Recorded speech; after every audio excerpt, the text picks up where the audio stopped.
भैया आधा किलो चावल देना। जी जी, हमारा जान तो हालत में अटका हुआ है। जी में आता है कि हम उड़ जाएं कहीं। पति का पिंजरा तोड़कर उड़ जाओगी ना तो भी सांसें नहीं ले पाओगी। ये दुनिया भेड़ियों से भरी पड़ी है। हमको भेड़ बकरी थोड़ी ना है जो घास डाल के किसी भी खोटे में काट दिया। उसके बेटे की विधवा है हम, उसकी जागीर नहीं जो हमारे चोले दामन का भाव करे। लेकिन हुआ का पानी सर के ऊपर चला गया है और नहीं सा जाता। अपना हिस्सा करके अलग रहेंगे हम। आखिर मेरी भी कोई जिंदगी है। शादी कर ली इसका मतलब ये तो नहीं कि हर सास पति के नाम की है। लेकिन पति के रहते अगर औरत अलग रहे ना तो दुनिया थू थू करती है। जिसका दिमाग सड़ा हो ना, गंदगी वहीं पनपता है। और सिंदूर और शादी के ढकोसले से औरतें कैद नहीं हो सकती। घर की चार दीवारी के दुख दर्द जब दहलीज लांग देते हैं, तब करीबियों से चोट खाया इंसान दिल का गुबार निकालने के लिए ऐसा हमदर्द तलाशता है जिससे वो अपना दुख दर्द बांट सके। कई बार हम अपनों के लिए इतने गैर हो जाते हैं कि हमें अजनबियों की सांत्वना भी अच्छी लगने लगती है। क्या नाम बताया तुम्हारी बीवी का? साहब सर था, कल दिन में सत्संग में गई थी लेकिन लौट के नहीं आई साहब। सत्संग? जी, वो गांव में बच्चू देवी की कीर्तन मंडली आई है ना, उसी में गई थी। अकेली? ना साहब, पड़ोस की सहेली के साथ। और ये सत्संग कहाँ हो रहा था गांव में? वो तालाब के पास जो मंदिर है ना, वहीं पे साहब। कैसे जाएंगे बोलो माँ तेरे दर पे आएंगे, बिना डर से कैसे जाएंगे। अरे राधे राधे राधे बरसाने वाली राधे, राधे राधे राधे बरसाने वाली राधे, राधे राधे राधे बरसाने वाली राधे। माँ तेरे दर पे आएंगे, बिना डर से कैसे जाएंगे। क्या हुआ, तबीयत ठीक नहीं है क्या? हाँ जीजी, थोड़ा चक्कर आ रहा है। देखो अभी प्रसाद बांटने वाले हैं, प्रसाद लेकर ही चलेंगे। हाँ जीजी, हम घर जाते हैं, हमारी तबीयत थोड़ी ठीक नहीं लग रही। ठीक है, संभल के जाना। हाँ राधे राधे राधे बरसाने वाली राधे, राधे राधे राधे बरसाने वाली राधे, राधे राधे राधे बरसाने वाली राधे। रे माँ तेरे दर पे आएंगे, बिना डर से कैसे जाएंगे। साहब वो इसी रास्ते से गई थी साहब। उसके आगे पीछे या फिर पीछा करते किसी को देखा था? इतना तो ध्यान नहीं दिया, लेकिन ये रास्ता बहुत सुनसान है। उसने गहने जेवर पहन रखे थे। एक काम करो सर, यहाँ से लेकर श्रद्धा के घर तक का जो भी रास्ता है और आसपास का पूरा इलाका छानबीन करो। अगर ये लूट खसोट का मामला है तो कोई ना कोई सुराग तो मिलेगा। ठीक है सर। साहब हमको ये लूटपाट का चक्कर नहीं लग रहा है। मतलब? सदा का पति बहुत ही गिरा हुआ इंसान है। इसका मतलब उसके पति ने जो हुआ वो तो राम ही जाने। उसका पति उसको बहुत ही मारता था, जानवरों जैसा बर्ताव करता था वो। छोड़िए, कहाँ आप भी सुबह सुबह? सुबह सुबह तो ऐसे बोल रहे जैसे रात में रोज आती है। हे, रुक, ये रोज रोज नहीं चलेगा, समझी? हाँ? चल छोड़िए हमें, हमारी चालीसा टूट जाएगी।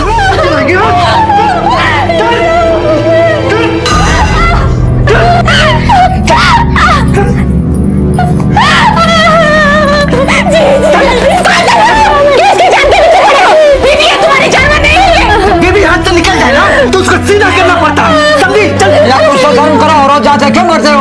हमारी घर वाली है, हमारी चाय का तू कौन है? आगे हाथ से चल। श्रद्धा मेरे सामने रोज का अपना दुखड़ा रोया करती थी। वो बहुत तंग आ चुकी थी उससे। हमारी जान तो हलक में अटकी पड़ी है। जी में आता है कि हम उड़ जाएं कहीं। एक बार नहीं था साहब, ऐसे कितनी बार बताया। पर तो निकल आए थे साहब उसके, ना हम उसका पर काट पाए और ना ही अपना घर बचा पाए। पता नहीं कहाँ भाग गई जो कि साली। पहले तो कह रहा था लापता हो गई और अब तेरी असलियत सामने आ गई तो बोल रहा है भाग गई। साहब उसका असलियत क्या है ये हम आपको ना बता पाए, चूक हो गई। चूक नहीं, चालाकी। तेरे हाथों उसका खून हुआ, उसकी लाश ठिकाने लगाई और झूठी रिपोर्ट लिखाने के लिए थाने आ गया। नहीं साहब, हम झूठ नहीं बोल रहे हैं, सच में वो गायब है। अगर हम रिपोर्ट न लिखवाते तो आप भी बोलते। बोलेंगे नहीं, अब तुझसे उगलवाएंगे। साहब हमारा यकीन करो साहब, हमने कुछ नहीं किया है साहब। वो तिरिया चरित्र थी साहब, अपने आशिक के साथ भाग गई होगी, उसको ढूंढो। कौन आशिक? साहब ये तो हमको नहीं पता। बेवकूफ समझता है? हाँ अरे साहब साहब, बेवकूफ तो वो हमको बना रही है। अलमारी से जेवर और गहने सब गायब है और 15,000 रुपया भी। ये सब पहले क्यों नहीं बताया? हाँ, रिपोर्ट लिखाते समय? साहब, उसका रिपोर्ट लिखवाने के बाद हम अलमारी देखे और हम सब कुछ आपको बताने वाले थे कि उस कुमुद ने आपको भड़का दिया। सिर्फ कुमुद ने नहीं, सारे गांव वालों ने बताया कि कितना प्यार करता था तू उससे। प्रेम तो करते थे उससे, लेकिन उसने कभी हमको बहाव नहीं दिया। हमारे छूते ही दूर भागती थी। अब आप ही बताओ साहब, कोई बेबी अपने पति से दूर भागी तो उसका क्या मतलब निकालोगे आप? सर, मैंने मंदिर से श्रद्धा के घर तक पूरे रास्ते की छानबीन की, लेकिन कुछ ऐसा हाथ नहीं लगा जिससे यह साबित हो सके कि उसके साथ लूट खसोट हुई है। और सर, रास्ते में जितने घर पड़ते थे मैंने वहां पर भी पूछताछ की, लेकिन किसी ने श्रद्धा को या फिर किसी संदिग्ध को नहीं देखा। अमर का कहना है कि श्रद्धा का किसी के साथ चक्कर चल रहा था। अब वो सच बोल रहा है या झूठ, इस बात को कंफर्म करना भी जरूरी है। एक काम करो सर, श्रद्धा के साथ साथ अमर के कॉल रिकॉर्ड्स भी निकलवाओ। लगाओ, अच्छे से लगाओ, साफ करो पूरा। क्या बात है भाई, अभी तक साजवाज नहीं सजे? 2 मिनट में कर देता हूँ भैया। अरे कहा 2 मिनट में कर दोगे? है अभी तक घुंघरू और श्रृंगार नहीं आया हमारा। कहाँ है घुंघरू? हाँ वो इरे भैया घुंघरू। देखो, ये गुड्डा गुड़िया का खेल नहीं है। हाँ, गंभीरता से काम करो। हाँ, जल्दी सजाओ, जल्दी। ठीक। हाँ भैया। समझ बेटा, यहाँ से कीर्तन के बाद हम तुमको लेके। पापा मम्मी कहाँ? वहाँ चलो ना मम्मी के पास। नहीं बेटा, रुको। अब हम नहीं रुकने वाले। तो क्या उसके लिए अपने पति को छोड़ देगी? हाँ, छोड़ देंगे। जरूरत पड़ी तो वो भी करेंगे। बेटा, तुम तो पापा की सबसे अच्छी बेटी हो ना। अच्छा ये बताओ, तुमने अपनी गुड़िया को फ्रॉक पहना ही नहीं वाली जो लिया कर दिए थे हम? पापा मम्मी कहाँ है? बेटा कहीं गई होंगी। अरे अभी तो यहाँ थी। बेटा सुनो ना मेरी बात। बेमी, बेमी, बेमी। चाची मम्मी कहाँ है? बेटा मम्मी तो चली गई। Papa mummy. बोलता था क्या? पापा मम्मी चाहिए। पापा मुझे मम्मी चाहिए। सर, 25 अप्रैल की शाम 6 बजे श्रद्धा का फोन उसके गांव में ही एक्टिव था। उसके बाद उसका फोन बंद हुआ और वो लापता हो गई।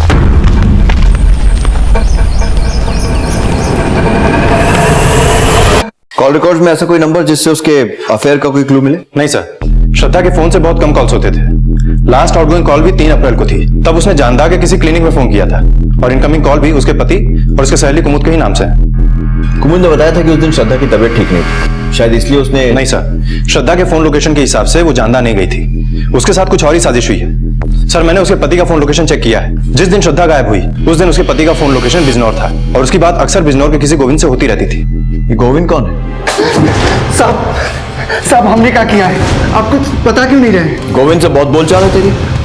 बस दोस्ती। अच्छा, तो अब अपराधियों से भी दोस्ती होने लगी तेरी? नहीं साहब। बता। नहीं साहब। क्या कांड किया उसके साथ? बोल। ऐसा कुछ नहीं है साहब, ऐसा कुछ नहीं है साहब। साहब मुझ पर यकीन करो साहब, मैं तो सिर्फ अमर के लिए जुगाड़ करता था साहब, उसके अलावा मेरी उससे कोई बातचीत नहीं थी साहब। 3 बार जेल जाने के बाद भी दल्लागिरी गई नहीं तेरी? अरे साहब मैंने कुछ भी नहीं किया साहब। अरे साहब मैं गरीब आदमी हूँ साहब। चुपचाप बता कि श्रद्धा कहाँ है? आप गलत सोच रहे हैं, हम अपने बीवी को थोड़े ना बेचेंगे। क्यों? अपना जमीर तो बेच चुका है। शादीशुदा होते हुए भी वैश्याओं के साथ सोता है। साहब वो हमको हाथ भी नहीं लगाने देती थी, इसलिए भटक गया था। लेकिन साहब ना हम उसको मारे हैं और ना ही बेचे हैं। जब तक सच ना उगले मारते रहो।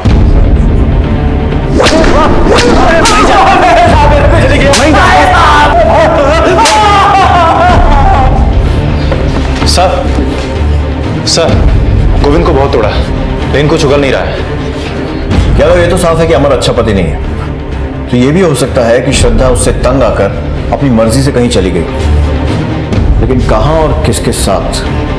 एक काम करो सर, श्रद्धा और उसकी सहेलियों से पूछताछ करो, किस किस से मिलना जुलना था, उसके घर किस किस का आना जाना था। और बिजनौर और आसपास के इलाकों की उन औरतों से भी पूछताछ करो जिनके पास अमर जाया करता है। ठीक है सर।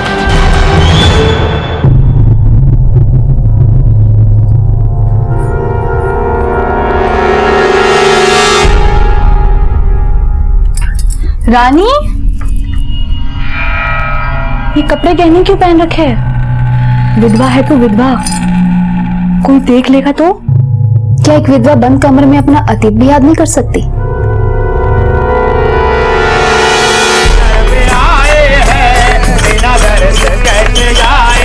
बोलो माँ तेरे घर पे आए हैं, बिना घर से कैसे जाएंगे। बोलो माँ घर पे आए हैं, बिना घर से कैसे जाएंगे।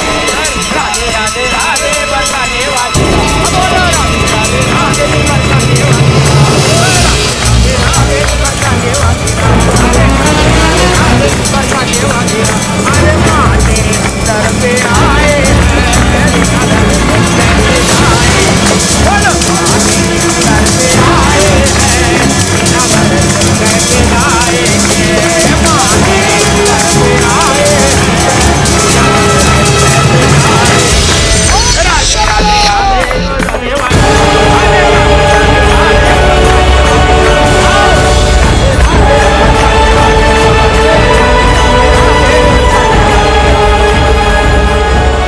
बेटा वो तुम्हारी मम्मी नहीं है। पापा वो मेरी मम्मी है, प्लीज पापा मम्मी को ला दो ना। बेटा पापा की मम्मी आ गई बेटा। मम्मी रोना नहीं बेटा, अब तुम्हारी मम्मी हमेशा तुम्हारे साथ रहेगी।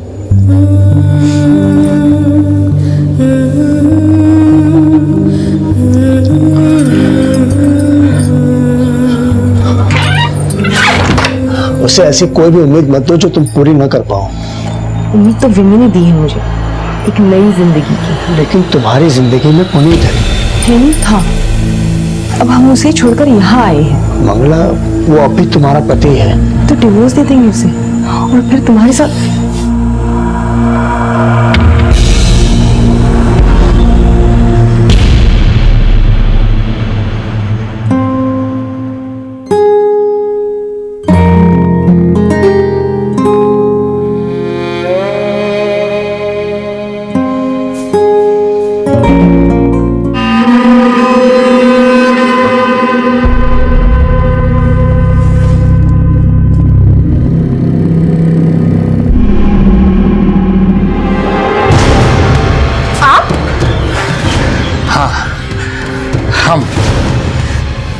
हमें पता है तुम्हारे भीतर कौन सी आग जल रही है। हटो यहाँ से, हमें छुआ तो अच्छा नहीं होगा। अरे डरो नहीं, किसी को पता नहीं चलेगा।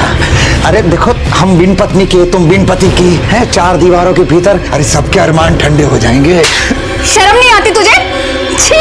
सर, मैंने श्रद्धा के गांव वालों से और पड़ोसियों से पता किया। सबका कहना है कि श्रद्धा बहुत ही सीधी सादी औरत थी। सब उसके पति में ही खोट निकाल रहे हैं। अच्छा, ये पता चला कि उसने क्लिनिक में फोन क्यों किया था? सर ये तो पता नहीं चला है, लेकिन 3 और 4 अप्रैल को श्रद्धा क्लिनिक गई थी। और सर उस क्लिनिक के डॉक्टर के बारे में भी कुछ बातें पता चली हैं। क्या? यही कि वो डॉक्टर अय्याश किस्म का आदमी है सर। औरतें उसके क्लिनिक में जाने से परहेज करती हैं। और सर ये भी बात पता चली है कि वो औरतों को गलत नजर से देखता है, इसीलिए उसकी बीवी ने भी उसे छोड़ दिया है। लंबी लंबी सांसें लो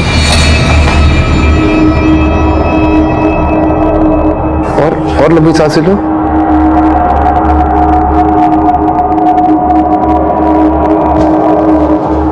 समझ जाओ डॉक्टर साहब, अभी तो बीवी छोड़ के गई है, ऐसा ना हो पूरा गांव छोड़ना पड़े। दवाई तो लेती जाती। कमीने का बीज साला।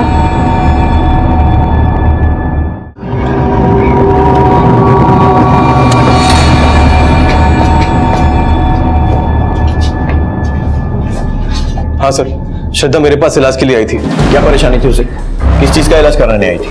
सर उसे चेस्ट इन्फेक्शन था। तुमसे तो कोई इन्फेक्शन नहीं था ना?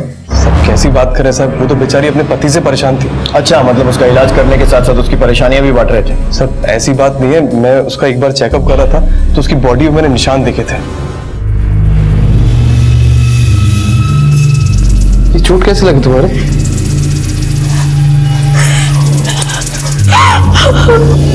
उसने रो रो के अपना तो मुझसे बांट लिया। बहुत घुटी घुटी रहती थी, इसी वजह से मेरी दवाई काम नहीं कर रही थी। मैंने उससे कहा कि शहर के बड़े अस्पताल में जाके अपना इलाज करा ले। कौन से हॉस्पिटल में जाने को कहा था? City hospital Bijnor. पर हमने तो सुना है कि गांव की औरतें तुम्हें पसंद तक नहीं करती। फिर श्रद्धा तुमसे अपना दर्द क्यों बांट रही थी? कहीं तुम्हारा और उसका कुछ? सर ऐसा कुछ नहीं है सर, किसी ने आपको मेरे खिलाफ भड़का दिया। मैं तो औरतों की बहुत इज्जत करता हूँ। इसीलिए तुम्हारी बीवी तुम्हें छोड़कर चली गई ना? क्योंकि उसे तुम्हारी रंगरेलियों के बारे में पता लग गया होगा। सर रंगरेली बनाने का शौक तो उसको है, पति के रहते गैर मर्द के साथ में रहती है। मतलब? सर एक जैन थे गांव में, उसने उसको मेरे खिलाफ भड़का दिया, अब उसके साथ में रहती है। जैन कौन है? मंगला उसे अपना शुभचिंतक मानती है। सर जैसा वो दिखता है ना, वो वैसा है नहीं। पता करो कि ये श्रद्धा सिटी हॉस्पिटल के अलावा उस जैन से मिलने गई थी क्या, और ये भी कि पुनीत की बीवी उसे छोड़कर इस जैन के साथ क्यों रह रही है। ठीक है सर।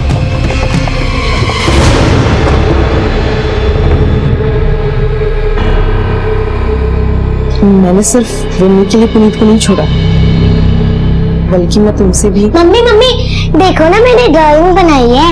ये पापा, ये मम्मी और ये मैं। बहुत अच्छा है। पापा देखो ना। अरे बहुत अच्छी है। इसमें ना मैं रेड कलर करूंगी। एक तरफ रिश्ते जोड़ने के सपने देखे जा रहे थे तो दूसरी तरफ रिश्ते बिखर रहे थे। हम सफर जब हमदर्द नहीं बन पाते तो आपसी लड़ाई झगड़े कभी कभी अपराध में तब्दील हो जाते हैं। श्रद्धा की गुमशुदगी की वजह घरेलू हिंसा को माना जा रहा था। मंगला पुनीत का रिश्ता अलगाव तक आ पहुंचा था और विधवा रानी पर हो रहे अत्याचारों की सुनवाई से पहले ही उसकी जिंदगी में अपराध अपने पैर पसार रहा था।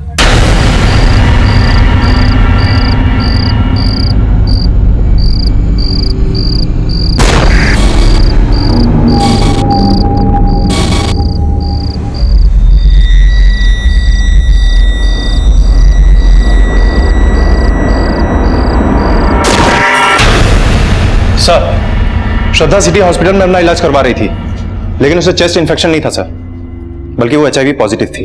क्या? Yes sir. अमर के बहुत सारी प्रोस्टिट्यूट्स के साथ रिश्ते थे। हो सकता है श्रद्धा के HIV पॉजिटिव होने की वजह अमर ही हो। चल चलो। कहाँ साहब? चल बैठ इधर, निकाल लो। कहाँ निकाल लो साहब? बात कहाँ है? तुम्हारा खून निकालना है। खून? लेकिन कहाँ है? तुम्हारी बीवी HIV पॉजिटिव थी। क्या? अमर का भी यही कहना है कि श्रद्धा उससे दूर भागती थी और उसे यह भी शक था कि उसके किसी दूसरे आदमी के साथ संबंध है। अब अगर इस एंगल को सही माना जाए तो वो दूसरा आदमी पुनीत नहीं तो और कौन हो सकता है? सर मैंने जैन के बारे में पता किया है। वो जानदा में ही अपने 9 साल की बेटी के साथ रहता है। उसका नाम है विमी। सर उसकी बीवी नहीं, लेकिन श्रद्धा के साथ उसके किसी प्रकार के रिलेशन की बात सामने नहीं आई है सर। लेकिन पुनीत की बीवी का उसे छोड़कर जैन के साथ रहना, इसकी वजह? सर लोगों का कहना है कि पुनीत मंगला पे अत्याचार करता था, इसीलिए मंगला ने उसे छोड़ दिया।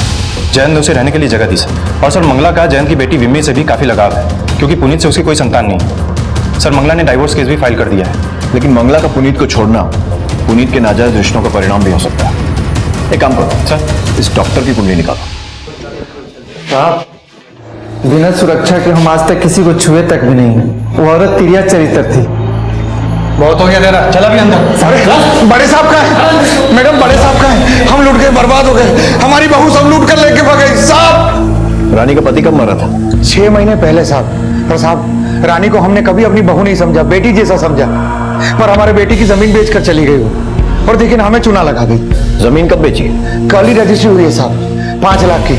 साहब वो गहने जेवर सब लेकर चली गई। कल रात से हम उसे ढूंढ रहे हैं। अब देखिए ना, पता ही नहीं चल रहा है, उसका फोन भी बंद आ रहा है। श्रद्धा की तरह रानी भी गहने और नकदी के साथ लापता हो गई थी। एक ही तरह के इन दोनों केसेस में पीड़ित का कोई भी सुराग सामने आने से पहले शक के दायरे में पीड़ित के करीबी ही आए। साहब रानी का ससुर रानी को बेटी बहू की नजर से नहीं बल्कि बहुत गंदी नजर से देखता था। उसके बेटे की विधवा है हम, उसकी जागीर नहीं जो हमारे चोली दामन का भाव करे। और इतना ही नहीं साहब, रानी रोज उसके शोषण का शिकार हो रही थी। सर रानी के पड़ोसन गोमती ने कहा है कि रानी के ससुर की गलत नजर थी रानी के ऊपर। यही बात बाकी के पड़ोसियों ने भी कही है।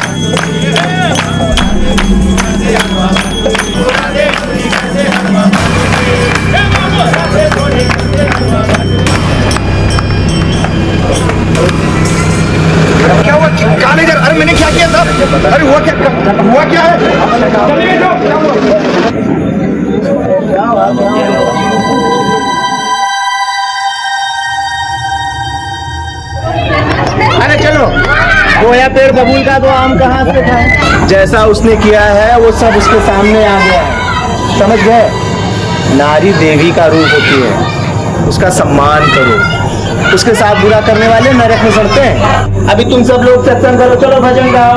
माँ तेरे दर पे आए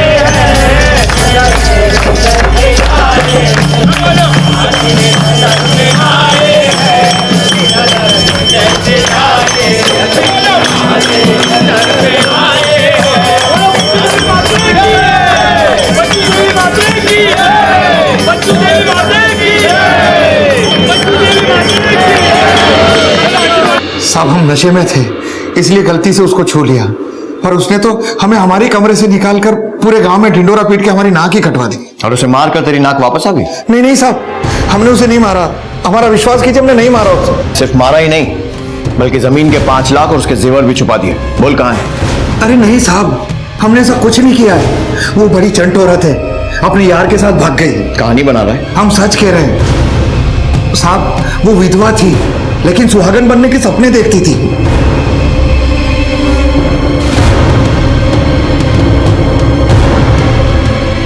जमीन बेचने के एक दिन पहले से उसने अपना रंग दिखाना शुरू कर दिया था।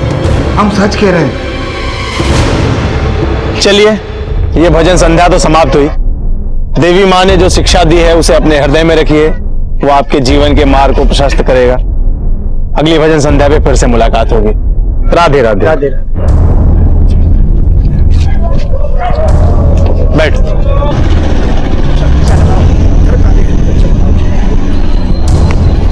घर चल। तुम शायद भूल रहे हो, हम पे अपना हक खो चुके हो। तेरा मैं अभी भी पति हूं, तो ये तलाक नहीं दिया मैंने। और सुन, मेरी पत्नी तो हो नहीं पाई, ये तेरी भी नहीं होने दूंगा।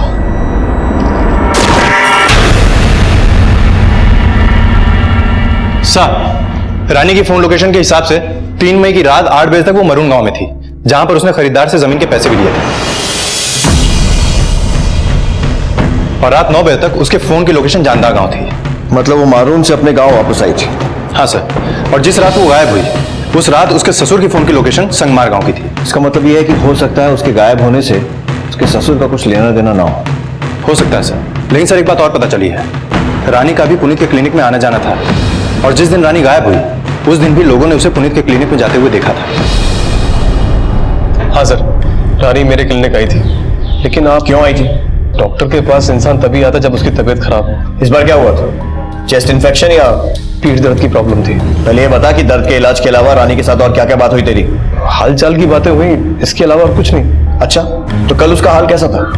क्योंकि तेरे क्लिनिक से जाने के बाद वो फिर से तुझसे मिलने आई थी और उसके बाद से गायब है। सर सुबह मेरे पास आई थी, उसके बाद वो मरून चली गई थी। मरून में कहा? मरून में उसकी जमीन थी तो उसके सौदे के लिए गई थी वो। और उस सौदे में तेरा क्या रोल था? सर मैंने ऐसा कुछ नहीं किया सर, मैंने उसके हाथ में पेपर देखे थे जमीन के, तो मैंने उससे थोड़ी बहुत बात कर ली।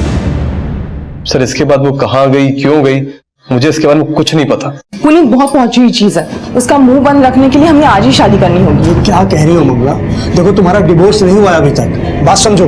लेकिन हम उसे अपना पति नहीं मानते हैं। लेकिन देखिए, हम आज ही मंदिर जाएंगे और शादी कर लेंगे, किसी को कुछ पता नहीं चलेगा। और जब डिवोर्स ठीक नहीं है, मेरी बात समझो, ठीक नहीं है। हम प्यार करते हैं आपसे, क्या आपको ऐसा लगता है कि हम भूमि का ख्याल नहीं रख पाएंगे? नहीं मंगला, तुम गलत समझ रही हो। तो मान जाओ, हमारे और भूमि के लिए।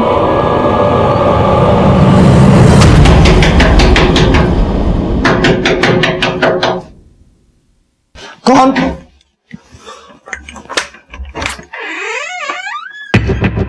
जी? पुनीत की शिकायत करके क्या करते सर? हम उसे अपना पति नहीं मानते। लेकिन पुनीत अभी भी कानूनन तुम्हारा पति है। हम उससे डिवोर्स ले लेंगे। इसकी वजह? सर पुनीत उसके ऊपर बहुत अत्याचार कर रहा था, वो उससे जल्द ही तलाक ले रही है। हम तो बस उसकी मदद कर रहे हैं सर, क्योंकि उसके बहुत एहसान है हम पर। कैसा एहसान? सर वो हमारी बिन माँ की बच्ची का बहुत ध्यान रखती है, बहुत प्यार करती है सर उसे। बिन भी तो उसे ही अपनी माँ समझती है। लेकिन पुनीत तो कह रहा था कि तू उसकी बीवी को बहला के उसके साथ। हम कोई बच्चे नहीं है सर, किसी और पे आरोप लगाने से पहले खुद के गिरबान में झांकना चाहिए। वो खुद पता नहीं कितनों के साथ। पुनीत! मंगला, उस दिन तक पुनीत को हम सिर्फ झगड़ालू और स्वार्थी समझते थे, लेकिन उस दिन के बाद से पुनीत पर से हमारा विश्वास उठ गया और फिर हमने उसे छोड़ने का फैसला ले लिया। और जयंत को सिर्फ अपना हमदर्द मानती हैं या फिर उसे हम अपना पति मान चुके हैं। पुनीत के साथ जिस औरत को तुमने देखा था वो इन दोनों में से कौन है? सर वो तो कोई और थी। कौन? उसका कुछ नाम पता? हम नहीं जानते उसे। मंगला और जयंत के बयानों से पुनीत की खराब छवि और भी पुख्ता नजर आने लगी। अमर और गोविंद के बाद पुनीत सिर्फ श्रद्धा की गुमशुदगी का ही नहीं बल्कि रानी की गुमशुदगी का भी अहम सस्पेक्ट था। लेकिन ठोस सबूतों के अभाव में ये दोनों केसेस कोई नतीजा नहीं तलाश पा रहे थे और इसी दौरान श्रद्धा के HIV पॉजिटिव होने की वजह का एक खुलासा हुआ। सर, ये रही अमर की ब्लड रिपोर्ट। वो HIV पॉजिटिव है। मतलब ये कि श्रद्धा अमर से ही HIV इन्फेक्टेड हुई थी? सर, सिटी हॉस्पिटल के डॉक्टर के मुताबिक श्रद्धा को यह बात पता थी कि वो HIV पॉजिटिव है और इस बात को लेकर अमर का उससे झगड़ा भी होता था। हो सकता है कि अमर ने उसे मारा हो ताकि श्रद्धा के जरिए गांव वालों को यह बात न मालूम चल सके कि वो HIV पॉजिटिव है। हो सकता है, लेकिन फिर रानी के गायब होने की वजह? सर, मुझे लगता है कि इसके पीछे पुनीत का हाथ है, क्योंकि मंगला ने पुनीत को एक औरत के साथ देखा था। हो सकता है कि पुनीत का संबंध रानी के साथ भी हो और रानी उसके ही किसी चाल का शिकार हो गई। श्रद्धा और रानी कहां थी इसका कोई भी क्लू पुलिस के हाथ नहीं लगा था, इसलिए यह अनुमान लगाया जा रहा था कि शायद उनकी हत्या हुई हो। लेकिन हत्या के तीनों सस्पेक्ट अमर, घीसाराम और पुनीत अपने बयान पर अड़े रहे और श्रद्धा रानी के केसेस की तरह एक और केस सामने आया। कहा पंडित जी, सारी तैयारी हो गई? सारी तैयारी हो गई, पर कन्या कहाँ है? क्या भाई, कहाँ है तुम्हारी दुल्हनिया? आई नहीं अभी तक? अब बस आती होगी। क्या हुआ? मंगला कहाँ है? मंगला घर पर ना है। घर पर नहीं है मतलब? डॉक्टर, मंगला कहाँ है? मंगला कहाँ है? अरे मुझे मालूम मंगला कहाँ है। अरे मंगला, अरे कर क्या रहा तू? मंगला कहाँ छुपा के रखा तूने? अरे बता, मंगला को कहाँ छुपा के रखा? बताऊंगा मैं तुझे। अरे मंगला तेरे साथ रहती, तुझे बताऊंगा। एक तू नाटक मत कर, सब समझता हूँ मैं। क्या समझता है तू? अगर मंगला कुछ हुआ ना, उल्टा चोर कोतवाल को डांटे। एक मिनट शांत रहो। अरे ये ऐसे नहीं मानेगा। पहले रानी, फिर श्रद्धा और मंगला। ये रसिक डॉक्टर को ना सबक सिखाना पड़ेगा। लेके चलो थाने से, वहां पता चलेगा कौन सच बोल रहा है।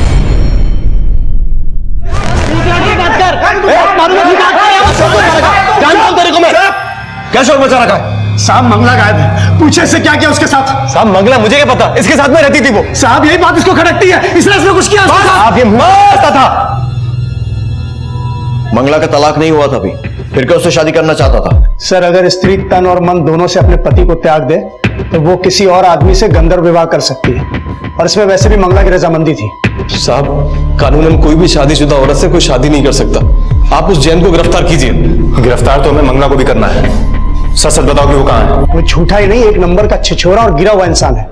जरूर रानी और श्रद्धा की गुमशुदगी में भी उसका ही हाथ होगा। आप ऐसा बोल के मेरे जख्मों पर नमक छिड़क रहे हैं। और तो जो सब्जी पका रहा है ना, उसकी खबर है हमें। खुद तेरी बीवी मंगला ने किसी दूसरी औरत के साथ देखा है तुझे? सर, वो मंगला को तलाक इसलिए नहीं देना चाहता था क्योंकि उसकी नियत मंगला की जायदाद पर थी। ये जो पुनीत का क्लिनिक है और घर, ये दोनों मंगला के दहेज की बदौलत है। और इसी लालच में तूने उसे मार दिया।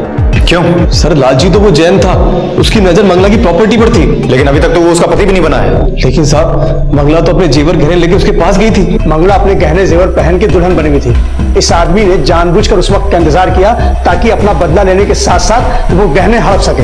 मैंने कोई बदला नहीं लिया सर, मैं सच कह रहा हूँ। मंगला कहाँ गई, क्या हुआ उसके साथ, यकीन कीजिए मुझे कुछ नहीं पता। जयंत और पुनीत एक दूसरे पर आरोप लगाते रहे, लेकिन पुलिस को लग रहा था कि मंगला का लापता होना रानी और श्रद्धा की गुमशुदगी से भी जुड़ा है और तीनों केसेस में एक ही अपराधी के हाथ होने की थ्योरी बनने लगी और जल्द ही पुलिस का अंदाजा सही साबित हुआ। तीनों औरतें जब गायब हुई, या तो गहने जेवर पहने थे या फिर उनके पास कीमती सामान था। या तो मुझे लगता है किसी एक आदमी का नहीं, बल्कि गिरोह का काम।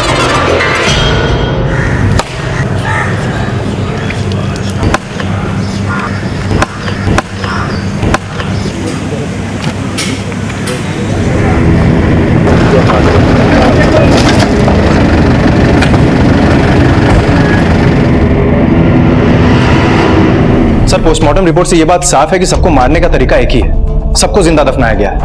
और मंगला की बॉडी में मॉइस्चर मिलने की वजह से यह बात साफ है कि उसको दफनाने से पहले एनेस्थीसिया दिया गया था। मतलब यह भी पॉसिबिलिटी है कि बाकी पांचों को भी एनेस्थीसिया देकर पहले बेहोश किया गया और उसके बाद जिंदा दफनाया गया। एक बॉडी तो मंगला की है। अगर ये माने कि बाकी दोनों रानी और श्रद्धा की हैं, फिर भी ये बाकी 3 बॉडीज? सर, तरिया, जटोला और इच्छापुरी गांव से 3 अलग अलग औरतों के लापता होने की रिपोर्ट पहले से ही दर्ज है। विमला, पुष्पा और ये शांति। मतलब यादव, एक बात तो साफ है, इन सबको मारने की साजिश किसी एक की रचाई हुई, और शायद एक ही चीज की मदद से, एनेस्थीसिया।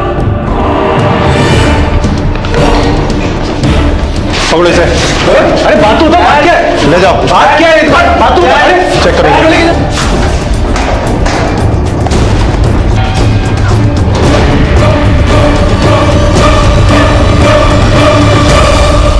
आप क्या कर रहे हो साहब? क्यों कर रहे हो साहब? साहब, मैं डॉक्टर हूं, मेरी क्लिनिक में एनेस्थीसिया मिलना एक आम बात है साहब। लेकिन तेरा कनेक्शन सिर्फ श्रद्धा, रानी और मंगला से नहीं, शांति से भी था ना? ये भी तेरे क्लिनिक में आती थी ना?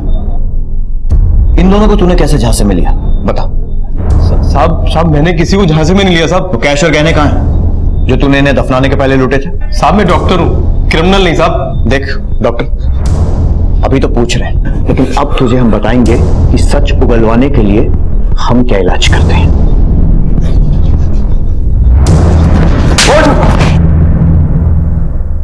पापा, मम्मी,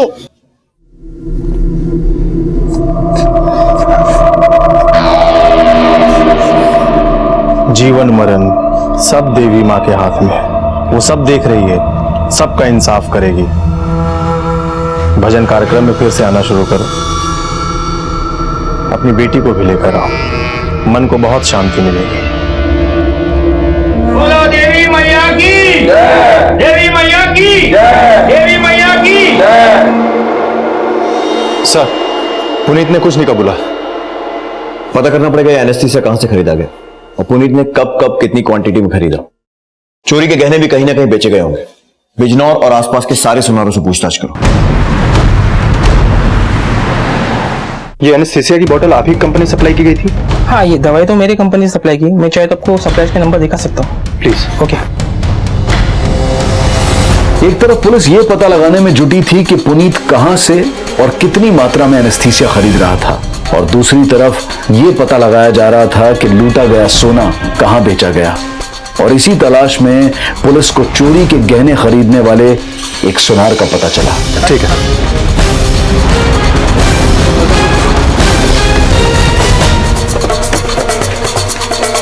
सर, वो ये घर है उसका।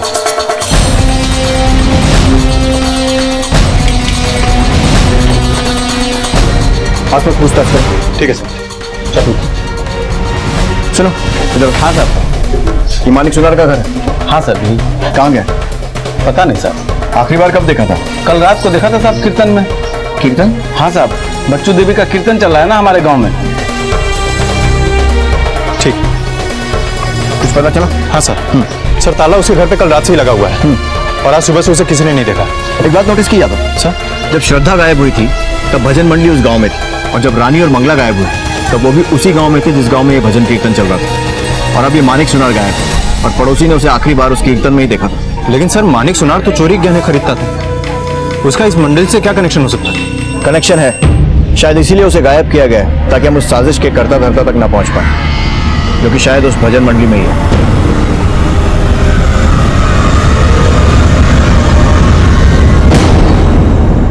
तेरे दर पे आए हैं, बिना दर कैसे जाएंगे। बोलो माँ, तेरे दर पे आए हैं, बिना दर कैसे जाएंगे। बोलो माँ, तेरे दर पे आए हैं, बिना दर कैसे जाएंगे। बच्चू देवी जी, एक एक करके आओ, अपने दुख दर्द माता को बताओ, माता सबकी सुनेगी। आओ, एक एक करके आओ। अरे एक ऐसा तो नहीं कि मंडली वाले लोगों की मजबूरियां जानकर उन्हें किसी पूजा पाठ या कर्मकांड के लिए टारगेट करते हैं? हो सकता है सर, क्योंकि रानी, मंगला और श्रद्धा, इन तीनों के जीवन में दुख था और अक्सर ये तीनों अपना दुख बांटते थे अपने आस पड़ोस वालों के साथ और अपने सहेलियों के साथ। इनके साथ भी जरूर बांटा होगा। एक काम करो, इस बच्चू देवी की हिस्ट्री निकालो और जैसे इसकी नौटंकी खत्म होती है इसे थाने लेकर आओ। ठीक है सर। क्या हो रहा है ये सब? देखिए दरोगा बाबू, हमको चंड मुंड रखते बीज ना समझो। हम श्राप दे देंगे। श्राप आप छोड़िए बाबा जी और बैठ जाइए चुपचाप। बैठिए। दरोगा बाबू, क्या हो रहा है साहब? हमने कहा किया है जो हमको ही पकड़ के यहाँ लाए हैं? दरअसल बाबा जी एक समस्या है जो आपसे हल करवानी है। इन औरतों की फोटो देख रहे हैं, इनकी हत्या की गुत्थी नहीं सुलझ रही है। अब आप तो प्रतापी हैं, जरा देखकर बताइए कि किसने इन्हें मार के इनका सोना जेवर लूट लिया है। बताने वाली राधे राधे राधे राधे बताने वाली राधे डर में आएंगे बिना डर के कैसे आएंगे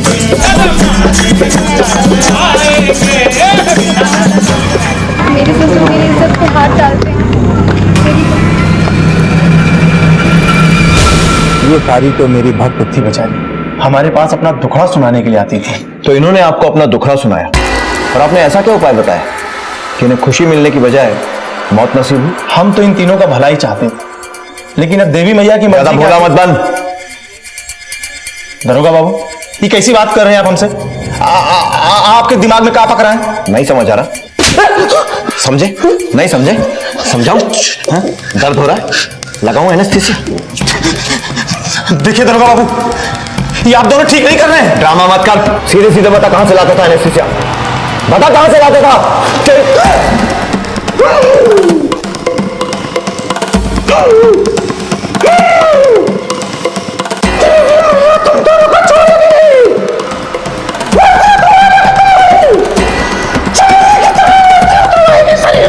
चमड़ी उधर रखी, तब मुंह खोलेगा ये।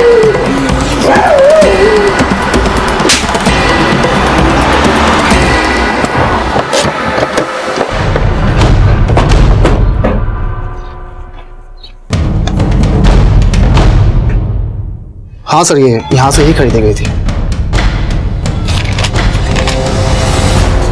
सर 2 महीने पहले ये डॉक्टर पुनीत ने खरीदी थी। 2 महीने पहले खरीदी? जी। तो उसके बाद कभी नहीं ली? नहीं सर। इस एक बॉटल से कितने इंजेक्शन दिए जा सकते हैं? सर 3। अच्छा, डॉक्टर पुनीत के अलावा कभी ये आदमी लेकर गया है? नहीं सर। सर वैसे भी एनेस्थेसिया सिर्फ सर्टिफाइड डॉक्टर्स, क्लिनिक्स और हॉस्पिटल के लिखे प्रिस्क्रिप्शन पे ही बेची जाती है। लेकिन हाँ सर, एक सप्लायर है जो इलीगली बॉटल्स को बेचता है। कौन है वो?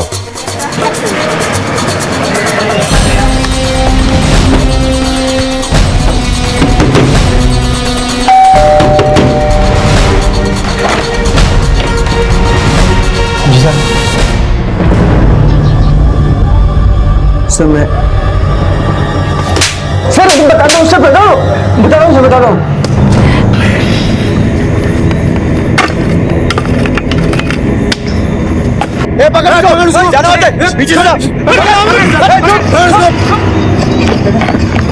कांस्टेबल निकालो इसे, संभाल के।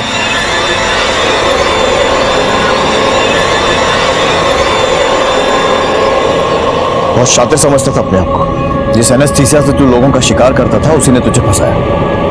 तेरे फोन से हमें तेरी लोकेशन मिली और बाकी कहानी तू खुद बताएगा। हमारा काम ऐसी औरतों को तलाशना था जो आसानी से हमारे छलावे में आ जाए। बच्चू देवी की मंडली में हमारा उठना बैठना था तो लोगों को लगता था कि हमारा उनसे बहुत अच्छा परिचय है।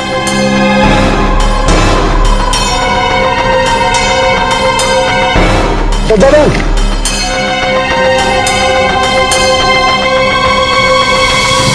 हम बच्चू देवी की कीर्तन मंडली में बैठते हैं, आप हमको देख ही नहीं होंगे, वहीं बैठते हैं। उन्होंने आपकी समस्या के बारे में हमको बताया।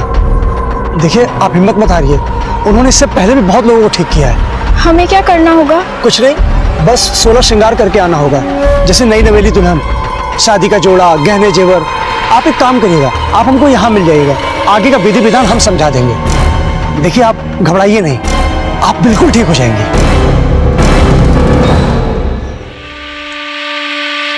हमारे कहने पर अगले दिन श्रद्धा अपना सारा गहना जेवर पहनकर मंडली आई। उसके बाद उस जगह पर भी आई जहां हमने उसको बुलाया था। रानी को हमने ही सलाह दिया था कि अपना ससुर से अलग हो जाए। हमारे कहने पर उसने अपनी जमीन बेची और पैसा लेकर जब गांव जा रही थी तो मंगला को क्यों मारा? उससे तो शादी करने वाला था ना। इसीलिए तो मार दिया, इसीलिए तो बिल्ली की माँ को भी मार दिया था हमने। राधा नाम था, 4 साल पहले कानपुर में मर्डर किया था उसका। पेंडिंग केस है, आपको मिल जाएगा।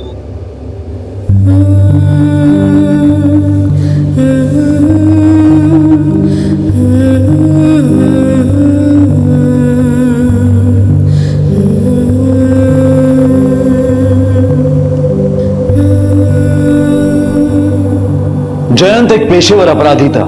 लूट, हत्या और ठगी के कई केसेस में उसने अपने द्वारा किए गए अपराधों का खुलासा किया। इन अपराधों में राम बच्चन और बच्चू देवी की कोई भी भूमिका सामने नहीं आई, लेकिन खुशी की उम्मीद में उससे अपना दुख दर्द बांटना पीड़ितों की भूल और लापरवाही बनकर सामने आई। रोजाना कई जाने अनजाने चेहरों और नामों से हमारा परिचय होता है, लेकिन किसको अपना कितना परिचय दिया जाए, किसको दोस्त, किसको हमदर्द और किससे अपना दुख दर्द बांटा जाए, इसका चुनाव भी बड़ी सूझबूझ से करना चाहिए, क्योंकि हमारी और हमारे परिवार की सुरक्षा भी हमारी ही जिम्मेदारी है। इसी विचार के साथ अब मैं अनूप सोनी आपसे विदा लेता हूं।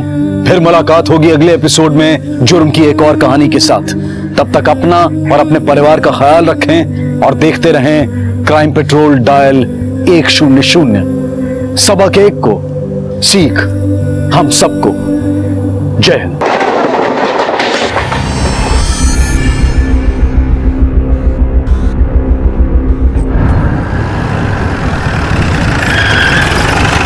आगे मत आना, रोक दो, थामो जाना।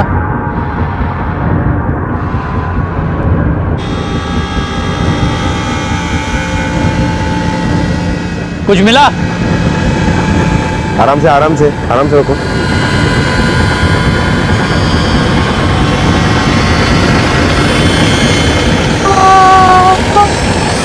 जरूरत, महत्वाकांक्षा और आगे बढ़ने की चाह में इंसान अपने जन्म स्थल को छोड़कर कहीं प्रवासी बनने पर मजबूर होता है, लेकिन इस समाज में अकेले जीना ना तो व्यवहारिक है और ना ही सामाजिक तौर पर संभव। ऐसी सूरत में दूर देश में बसा इंसान अपने पड़ोसियों के साथ दोस्ती और फिर कुछ मुंह बोले रिश्ते बना लेता है, और कई बार ये जुबानी रिश्ते रूहानी भी हो जाते हैं। ऐसे हजारों उदाहरण मिल जाएंगे जहां पड़ोसियों ने अपनों से ज्यादा अपनापन दिखाया, लेकिन ऐसे हादसे भी कम नहीं हैं जहां इन मुंह बोले रिश्तों ने विश्वासघात किया, जुर्म को पनाह दी और अपराध को वास्तविक बना दिया।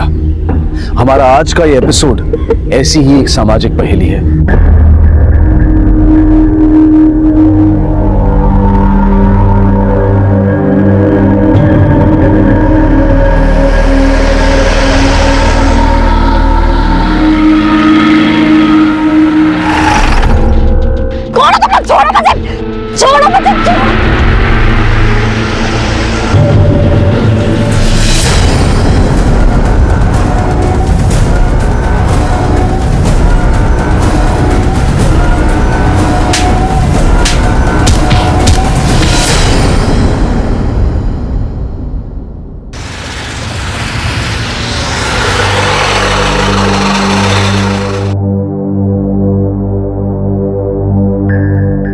आपको कब पता चला कि आपके पति और बेटी लापता है? सर, रिया सुबह जिम के लिए निकली थी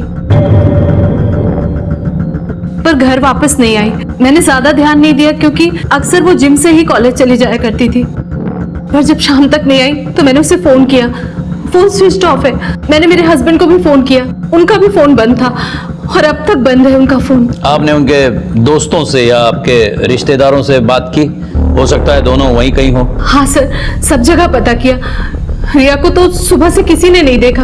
मैंने मेरे हस्बैंड के ऑफिस फोन किया, तब पता चला कि वो घर के लिए निकल चुके हैं पर घर नहीं पहुंचे। आप उन दोनों की फोटो लाई है? हाँ सर, ये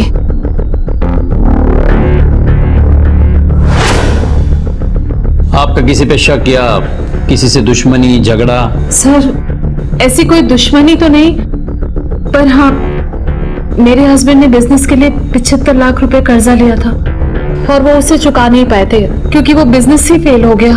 किससे लिए थे पैसे? रईस शेख नाम के आदमी से, और वो उन्हें धमकी भी दिया करता था कि अगर पैसे नहीं लौटाए तो वो फैमिली को कुछ कर देगा। इस रईस शेख का नंबर तो होगा आपके पास या एड्रेस? नंबर तो मेरे पास नहीं है, हाँ ऑफिस का एड्रेस है। इनसे ये एड्रेस नोट कर लेना और उनकी बेटी और पति का नंबर भी ले लेना। Thank you sir.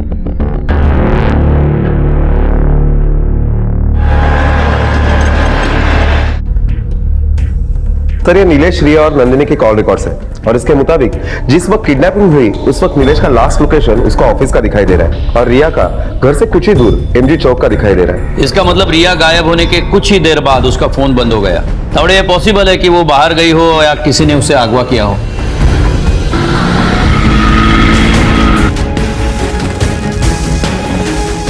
ये तुम्हारे ऑफिस का सर्च वारंट। पूरे ऑफिस की छानबीन करो। आप जरा बाहर जाइए। मुझे उनसे कुछ पूछताछ करनी है। Visit sir.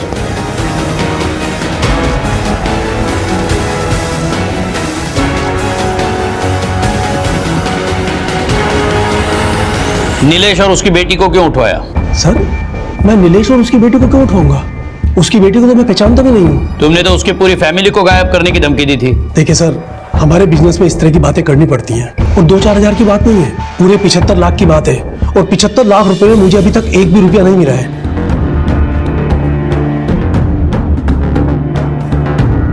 अगर कुछ मिला ना ऑफिस में से सब ये देखिए,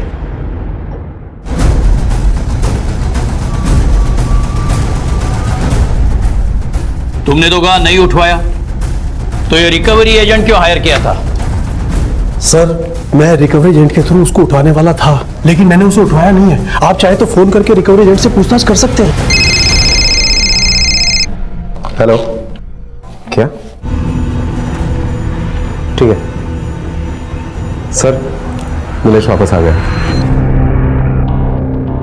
मुझे अपनी नहीं, हमारी बेटी की चिंता है। एक पूरा दिन 24 घंटे हो गए और उसकी कोई खबर नहीं। पता नहीं कहाँ होगी, किस हाल में होगी। नीलेश, मैंने पुलिस में कंप्लेंट की है, वो लोग कोशिश कर रहे हैं ना। कोशिश कर रहे हैं तो अभी तक उसकी कोई खबर क्यों नहीं है? नहीं, मैं उसे खुद ढूंढ लूंगा। मैं किसी के सहारे नहीं बैठने वाला। फिलहाल तो आपको खड़ा रहने के लिए भी सहारे की जरूरत है।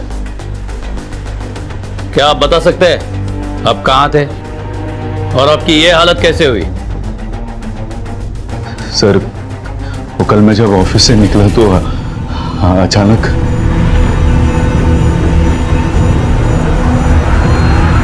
उन लोगों ने मुझे बहुत मारा सर। क्या वो लोग रईस शेख के आदमी थे? पता नहीं, हो सकता है सर, क्योंकि उसी ने मुझे धमकी दी थी। नीलेश, मेरा पैसा लौटा दे वरना ऐसी जगह भेजूंगा जहां तू सोच भी नहीं सकता।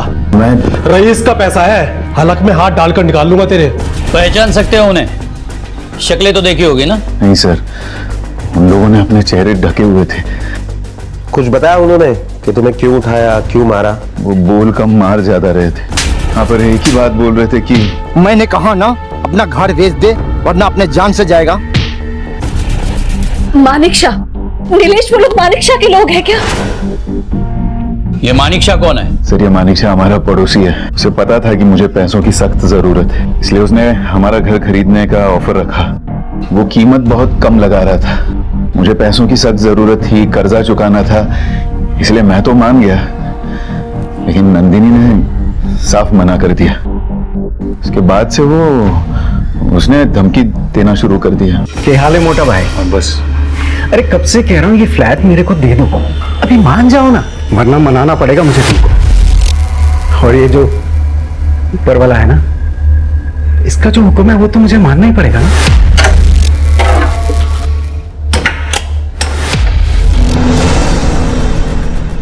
क्या हुआ सर, कोई प्रॉब्लम?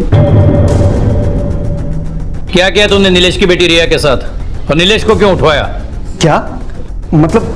मैं रिया को कुछ क्यों करूंगा और मैं नीलेश को क्यों उठवाऊंगा सर? कल सुबह तुम कहां थे? कल सुबह मैं सिकंदर आहूजा के साथ था, आहूजा बिल्डर के मालिक। कल रात 8 बजे के आसपास तुम कहां थे? कल रात वो मैं कमाल है, सुबह कहां थे ये साफ साफ याद है, लेकिन कल रात 8 बजे कहां थे ये याद करने में इतना वक्त लग रहा है? सर, वो कल रात मैं अपने किसी पर्सनल काम में बिजी था। कौन सा पर्सनल काम? सॉरी सर, वो तो नहीं बता सकता। ठीक है, चलो हमारे साथ। हमारे धर्म कर्म देखोगे तो खुद के नहीं दूसरों के पर्सनल काम भी बताओगे। चलो सर, एक मिनट, मैं बताता हूँ सर। मैं कल रात सोनाली के साथ था। कौन सोनाली? मेरी दोस्त है सर, वो एक एक्ट्रेस है। कल मैं उसके साथ उसके शूट पे गया हुआ था, लेकिन मैं तो सुबह 4-4:30 बजे आ गया था वापस।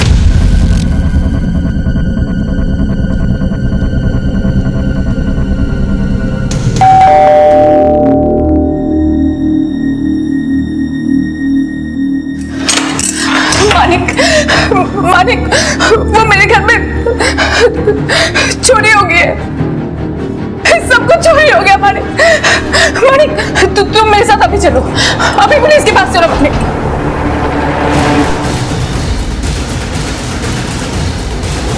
सोनाली रो मत, ज्वेलरी मिल जाएगी। अरे ऊपर वाले का शुक्र है कि तू ठीक ठाक है। आपको कब पता चला घर में चोरी हुई है? सर मैं 2-3 दिन से तो नाइट शिफ्ट पे थी। जब आज घर पे आई तो देखा कि सब सामान फैला हुआ था और मेरी अलमारी खुली थी, मेरी सारी गायब। दादा मैडम, इनका स्टेटमेंट ले लो। अच्छा, 2 दिन जब आप शूट पे थी तो ये घर बंद था या कोई था घर में? नहीं सर, वो मेरी बेटी आर्या घर पे थी। मैं कभी नहीं जाती उस रूम में। क्यों? घिन आती है मुझे उस रूम से, बदबू आती है उस मानिक शाह की। तावड़े, रिया के दोस्तों की एक लिस्ट बनाओ और पूछताछ शुरू करो। हो सकता है उसके पास में हमें कुछ ऐसा मिले जिससे मदद हो।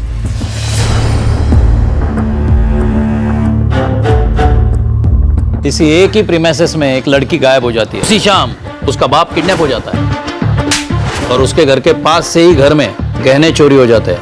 ये इत्तेफाक नहीं हो सकता। सर, आपको क्या लगता है ये तीनों क्राइम एक दूसरे से जुड़े हुए हैं? शायद, क्योंकि नीलेश पे कर्जा था। रईस पैसों के लिए उसके जान के पीछे पड़ा था और लगभग उतने ही पैसों की चोरी हुई जितना नीलेश पे कर्जा था। चोरी या तो नीलेश कर सकता है या माणिक। सर, नीलेश के पास तो क्राइम करने का मोटिव है, लेकिन माणिक अपने गर्लफ्रेंड के घर में क्यों चोरी करेगा? नीलेश को फंसाने के लिए। आर्या भी चोरी कर सकती है अपनी माँ को सबक सिखाने के लिए। सोनाली के घर के आसपास के सारे चाबी वालों से पूछताछ करो। कहीं आए दिन किसी ने सोनाली के घर के डुप्लीकेट चाबी तो नहीं बनवाई, है ना? तावड़े, इन तीनों के घर की तलाशी लो। अगर इन तीनों में से किसी ने चोरी की है तो गहने उन्हीं के घर में मिलने चाहिए।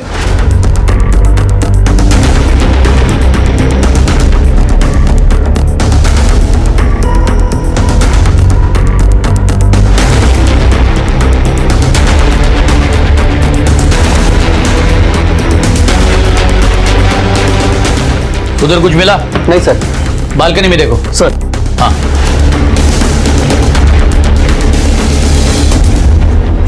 सर, ये क्या हो रहा है? मुझे तो कुछ समझ में नहीं आ रहा। हमारी बेटी गुम हो गई है। मैंने इतनी मार खाई है कि मैं ठीक से अपने पैरों पर खड़ा भी नहीं हो पा रहा हूं। हमें आपकी मदद की जरूरत है। उल्टा आप हमारे ही घर की तलाशी ले रहे हैं। सर,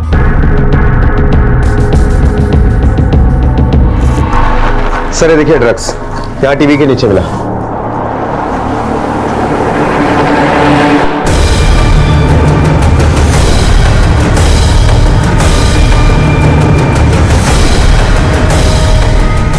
तावड़े, रिया के कॉल रिकॉर्ड्स फिर से चेक करो। उसके बेडरूम में ड्रग्स मिलने का मतलब यह है कि एक तो वो ड्रग्स लेती है या बेचती है। इन दोनों सूरत में उसके मोबाइल में ड्रग सप्लायर या पैडलर का नंबर मिलना चाहिए। देख लो ज्यादातर किस नंबर पे वो बात करती थी। और हाँ, वो सोनाली की बेटी आर्या के बारे में कुछ पूछताछ की तुमने? जी सर, बिल्कुल काम से काम रखने वाली लड़की है। सोसाइटी में, स्कूल में उसके कोई दोस्त नहीं है, बस अपने ही धुन में रहती है। और सर, हमने सोनाली के घर पर भी पूछताछ की तो वहां हमें ऐसा कुछ भी नहीं मिला जिससे ये साबित हो सके कि चोरी आर्या ने की है। हम रिया पे कॉन्सेंट्रेट करते हैं क्योंकि ड्रग इंसान से कुछ भी करवा सकता है। ये चोरी तो मामूली चीज है। हो सकता है कि रिया ने ये ज्वेलरी चोरी की हो और वो गायब हो गई।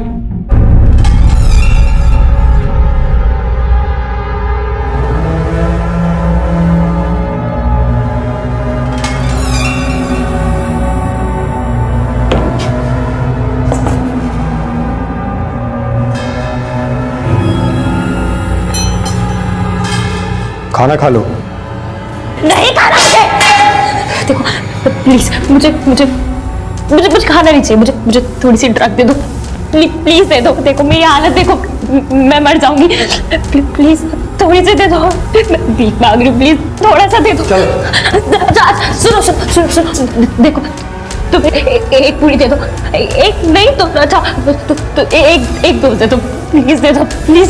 तुम्हें पैसा चाहिए? नहीं, तुम्हें ना जो करना है वो कर लो। तुम्हें जो करना है ना वो कर लो। भैया क्या कर रही हो? बंद करो बदतमीजी।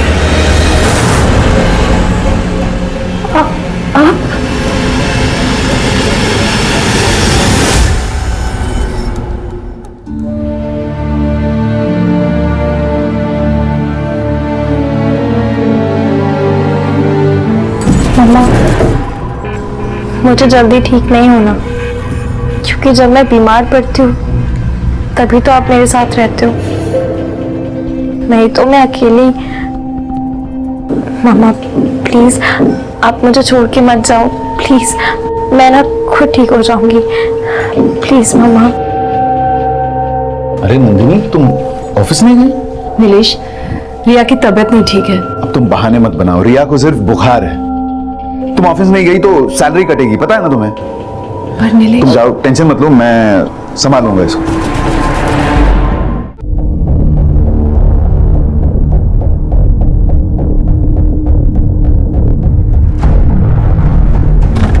मजा आया ना तुम्हें?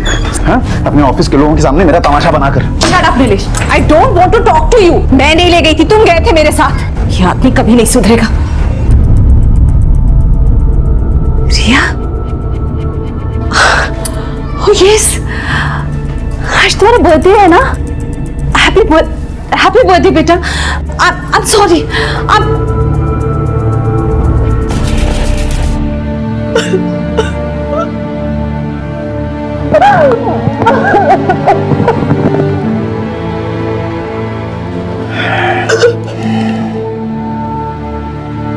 नंदिनी, नंदिनी प्लीज खाना खा लो, प्लीज। नंदिनी, क्या प्रॉब्लम है? तुम खाना खाने से क्यों मना कर रही हो? प्रॉब्लम तुम हो, मेरी और मेरी बेटी की इस हालत के। नीलेश, ना तुम कभी अच्छे बाप बन सके, ना ही तुमने मुझे कभी अच्छी माँ बनने दिया। कभी जाकर उसका पूछा उसे कोई तकलीफ है या नहीं? नहीं, मैं सिर्फ तुम्हें ब्लेम क्यों कर रही हूँ? मैं भी उतनी ही जिम्मेदार हूँ जितनी कि तुम हो। तुम्हें पता है उसकी तकलीफ मैं और तुम है नीलेश। शायद इसीलिए उसने इस ड्रग्स का सहारा लिया। ड्रग्स।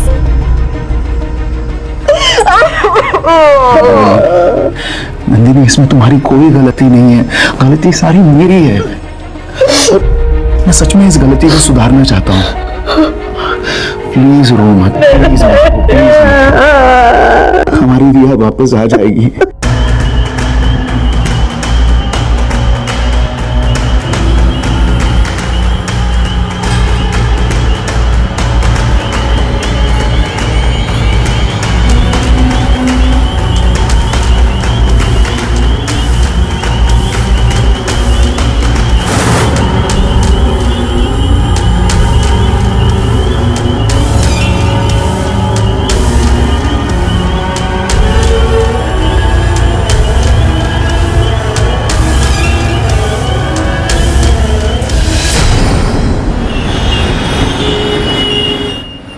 हाँ, मैं बाद में फोन करता हूँ।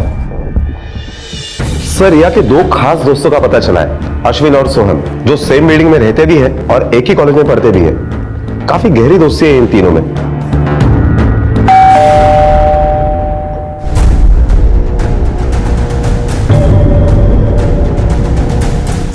कौन है सोहम? देखिए इंस्पेक्टर साहब, आप ठीक नहीं कर रहे हैं। अरे किसी का बेटी गायब हो जाएगा तो आप हमारा बच्चा लोग पे शक करके उनसे उल्टा सीधा सवाल जवाब पूछेंगे, सब नहीं चलेगा। जानते नहीं आप किससे पंगा ले रहे हैं। रातों रात आपका ट्रांसफर करवा देंगे, और वो भी ऐसी जगह पर जहां इंसान तो क्या जानवर तक नहीं मिलेंगे आपको पूछताछ करने के लिए। लेके आओ इन्हें। इंस्पेक्टर साहब, बेटा इंस्पेक्टर साहब ठीक नहीं कर रहे हैं। बेटा चिंता मत करो, हम हैं। अच्छा ये बताओ, रिया ड्रग्स लेती है? हाँ सर। क्या तुम दोनों भी ड्रग एडिक्ट हो? नहीं सर, हम कोई ड्रग्स नहीं लेते। तुम्हारी जबान झूठ बोल सकती है लेकिन ब्लड रिपोर्ट नहीं। तावड़े, टेस्ट करवाओ दोनों का। Okay sir. चलो सर। पर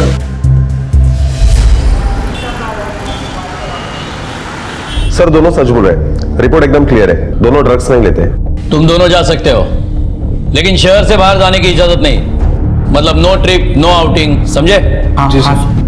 जाओ। Thank you sir. चल सर, रिया के कॉल रिकॉर्ड में एक नंबर मिला है, ड्रग सप्लायर असलम का है।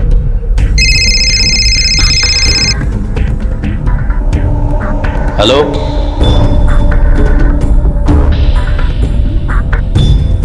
ठीक है।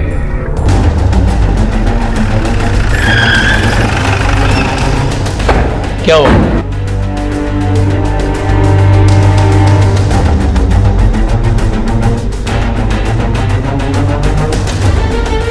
तावड़े, ऊपर पानी की टंकी चेक करो। आगे मत आना, रोक दो, थामो जाना।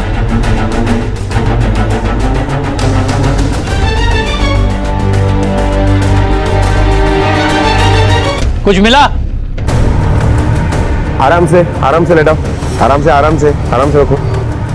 नीट सावकाश, पाय बाहर गया।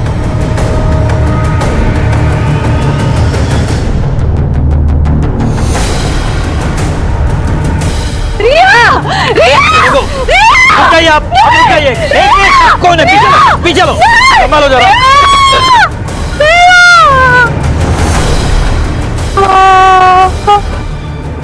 जिस रिया और उसकी नशे की लत को आधार बनाकर पुलिस अपनी तहकीकात कर रही थी, वही रिया अपनी ही बिल्डिंग की पानी की टंकी में मृत पाई गई।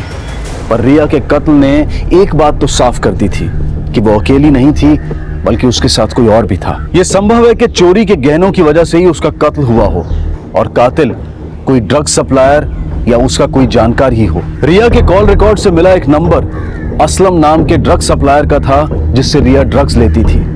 अब पोस्टमार्टम की रिपोर्ट के बाद पुलिस ने अपनी तहकीकात को सही दिशा देने की एक नई शुरुआत की। सर, ये रही रिया की पोस्टमार्टम रिपोर्ट और इसके मुताबिक रिया की मौत 6 तारीख को रात को 11 से 1 बजे के बीच में दम घुटने की वजह से हुई और रिया के मरने के बाद उसके सर पर किसी सख्त चीज से चोट हुई है। इसका मतलब कत्ल के बाद लाश पे चोट आई है। हो सकता है तावड़े के 12 बजे टंकी में पानी कम होगा। कातिल ने लाश को छुपाने के लिए उसे सर के बल फेंका होगा। लाश के सर पे चोट आई होगी और पानी में खून बहा होगा। एक काम करो तावड़े, असलम को उठाओ। ठीक है सर।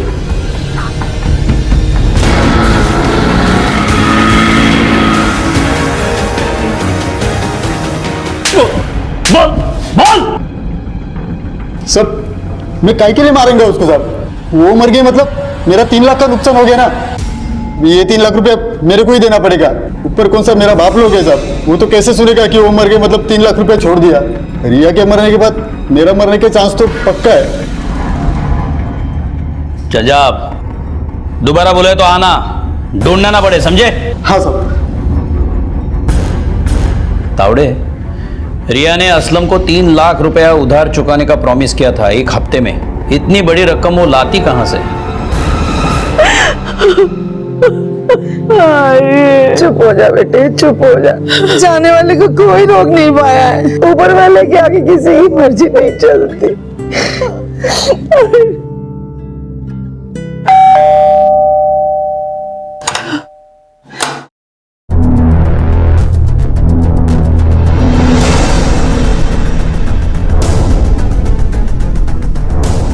हमें पता है ये सही वक्त नहीं है सवाल पूछने का, लेकिन क्या आप जानते थे आपके बेटी को एक ड्रग डीलर को, असलम को 3 लाख रुपए देने थे?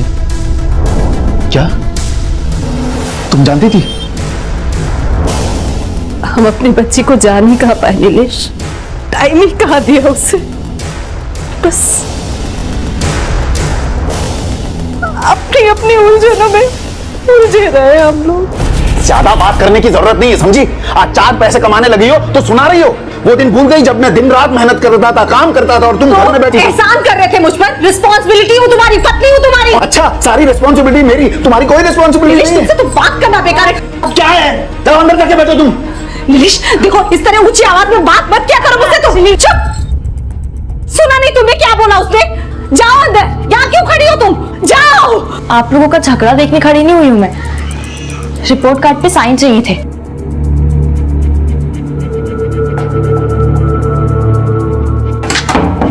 उस दिन उसने वो दरवाजा बंद करके खुद को हमारी दुनिया से अलग कर लिया और आज वो दरवाजा हमेशा के लिए हमारे लिए बंद हो गया। हम मर भी जाए तो भी हमारे गुनाहों की माफी नहीं है। बहुत बड़ा दिल था मेरी बच्ची का, सब कुछ अकेले सहती रही। हमें माँ बाप होने का हक ही नहीं है। नहीं है हक हमें माँ बाप होने का। जो कुछ भी हुआ उसकी जिम्मेदार मैं हूँ। नीलेश, नीलेश, नीलेश दरवाजा हो। नीलेश! दारू बड़ा। नीलेश! अरे क्या हुआ? बेटी को मारा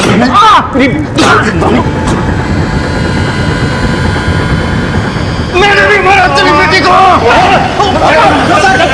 सर बचा लीजिए सर। सर ये पागल हो गया, मुझे मार डालेगा। मैं इसको जिंदा नहीं छोड़ूंगा। सर इसी ने मेरी बच्ची को मार डाला एक फ्लैट के लिए। मुझे इससे परसों रात को इसने मुझे क्या धमकी दी थी।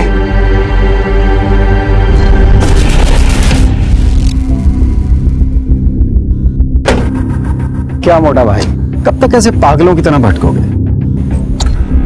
पर वाले की कसम, तुम्हें इस तरह देख के बहुत मन दुखता। अभी रहने दो ना, हमें घर नहीं बेचना है। तुम्हारे फायदे की बात कर रहा हूँ। तुम मुझे अपना फ्लैट बेच दो, मैं तुम्हें तुम्हारी बेटी देता हूँ। ऊपर वाले की कसम, तुम्हारी बेटी मेरे पास है। अब बोलो कब भाभी से साइन करा के देते हो? ऐसा नहीं करना मोटा भाई, बेटी जिंदा चाहिए ना तुमको, तो ऐसा नहीं करना, वरना उसको जिंदा से मुर्दा बनाने में ना मुझे टाइम नहीं लगेगा। ये बात तूने पहले क्यों नहीं बताई? सर मैं डर गया था सर। मुझे लगा कि अगर मैं आप लोगों के पास आ जाऊंगा तो ये मेरी बच्ची को मार देगा, और इसी ने मेरी बच्ची को मारा है सर। मैं इसको मार डालूंगा, एक फ्लैट के लिए इसने मेरी बच्ची को मारा है। मैं इसको मार दूंगा सर, मुझे अगर फांसी भी चढ़ना पड़ेगा तो मैं मार डालूंगा इसको। सर मैं झूठी धमकी दिया था। जब मेरे को पता चला कि रिया गायब है तो मैंने सोचा क्यों ना इस बात का मैं फायदा उठाए। लेकिन सर ऊपर वाले की कसम खा के बोलता है कि मेरे को नहीं पता रिया को किसने गायब किया और किसने मारा। मैंने तो बस एक तुक्का मारा था ताकि रिया के वापस आने तक मेरे को अपना फ्लैट बेच दे बस।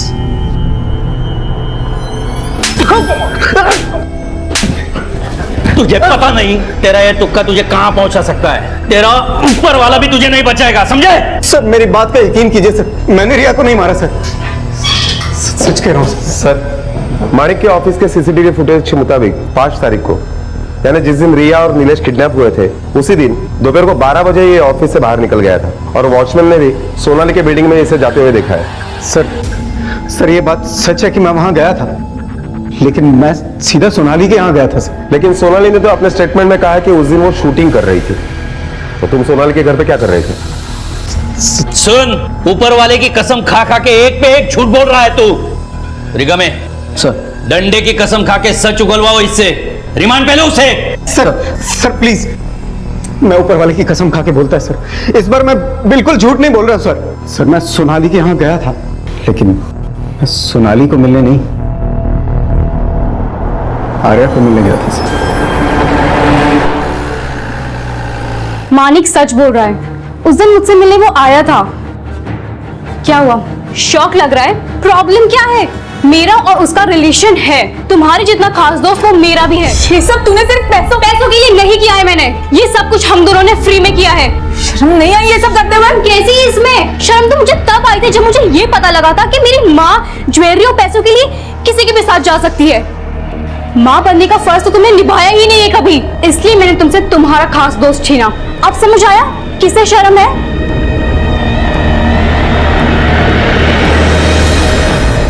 तावड़े, जिन लोगों से अभी पूछताछ की उन लोगों के कॉल रिकॉर्ड्स और लोकेशन का पता करवाओ, और ये देखना कि अश्विन और सोहम की छोटी सी इंफॉर्मेशन भी मिस ना हो जाए। उनके कंप्यूटर के आईपी एड्रेस ले लो और देखना कंप्यूटर में ये लोग क्या करते हैं। कहीं डिजिटल होने का फायदा तो नहीं उठा रहे या हिंदी फिल्म देख के कोई प्रैक्टिकल तो नहीं कर रहे।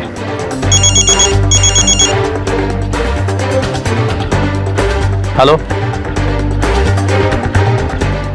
हाँ उन्हें बिठाओ। हाँ अमीर कोच से है। हाँ चलो। कौन है आप दोनों? रिया के बारे में क्या जानते हो? सर वो रिया का किडनैप हमने किया था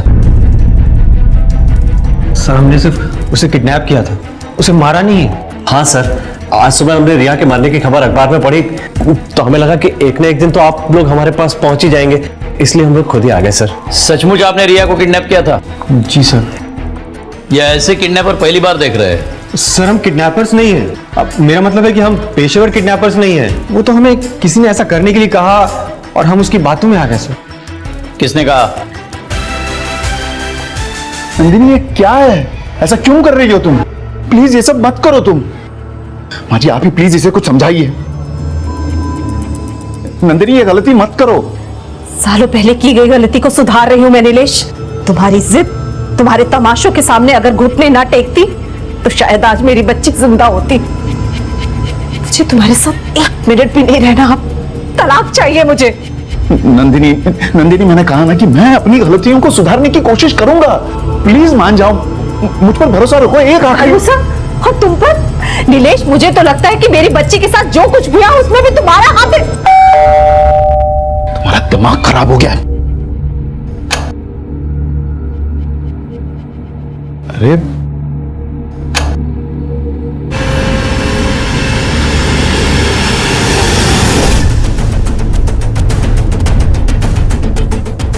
चलो अंदर। मोरे भाव, देसाई तुम्ही? इन दोनों ने आपके बेटी को किडनैप किया था। जानती है किसके कहने पर? किसके? वो कोई किडनैपिंग नहीं थी सर, बस मेरी एक नादान सी कोशिश थी अपनी बच्ची की बुरी आदत छुड़ाने की।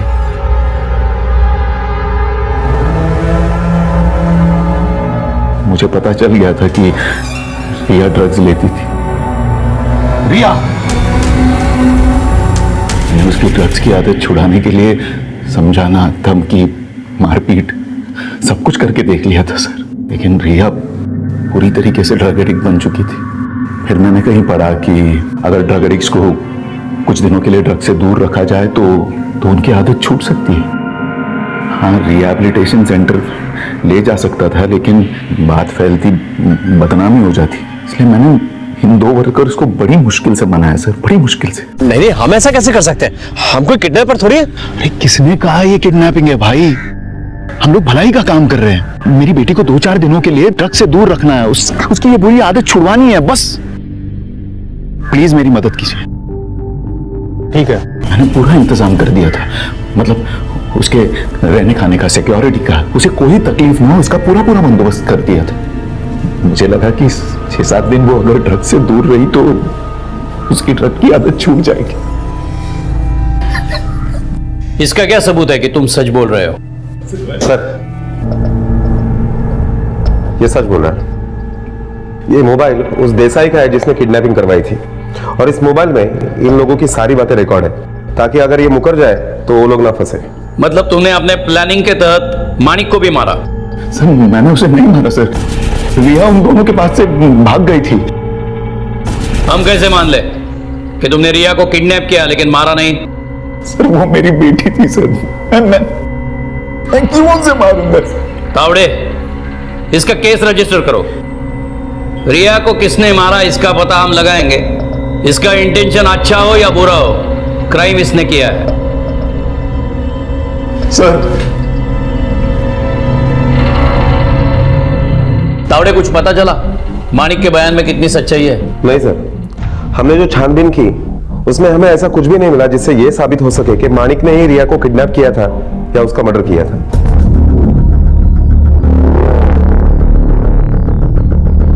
नीलेश, तुम्हें सिर्फ जमानत मिली है, हमें इन्फॉर्म किए बगैर शहर मत छोड़ना।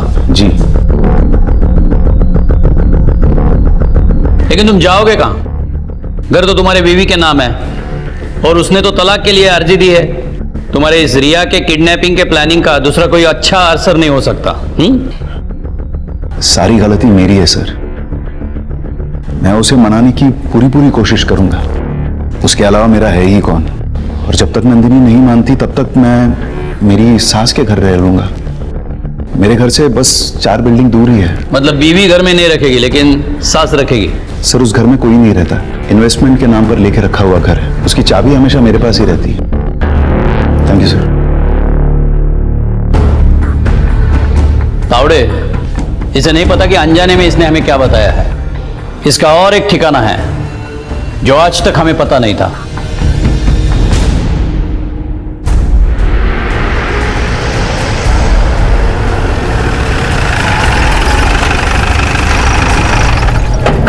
चलो हमारे साथ। क्या हुआ सर? तुम्हारे ससुराल का इन्वेस्टमेंट का फ्लैट देखना है, चलो।